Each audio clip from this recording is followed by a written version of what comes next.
नमस्कार, मी पंजाब हवामान अभ्यासक मुक्काम पोस्ट कुगळी धामणगाव तालुका शिरूर जिल्हा परभणी। आजपासून बऱ्याच रात्री पावसाला सुरुवात होणार आहे म्हणून हे अंदाज लक्षात घ्यायचा।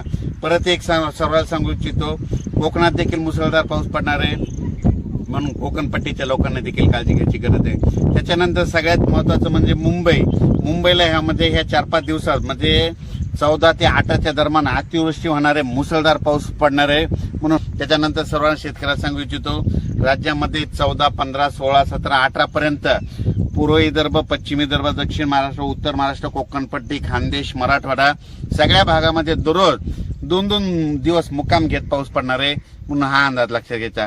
परत पुन्हा आणखीन एक सांगू इच्छितो, त्याच्यानंतर 21 तारखेपासून 21 जुलै ते 26 जुलैच्या दरम्यान परत एक चांगला पाऊस येणार आहे म्हणून हे अंदाज लक्षात घ्यायचा।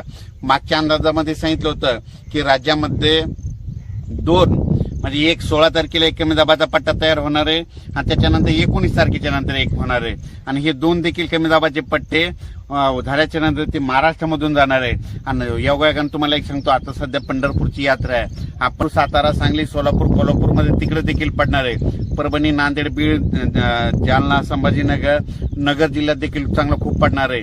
त्याच्यानंतर बीडमध्ये, लातूरमध्ये, तसेच सातारा, सांगली, सोलापूर सगळीकडे। त्याच्यानंतर पूर्व विदर्भ, पश्चिम विदर्भ म्हणजे पूर्व विदर्भाचे 6 जिल्हे, पश्चिम विदर्भाचे 5 जिल्हे म्हणजे हे 11 जिल्ह्यात देखील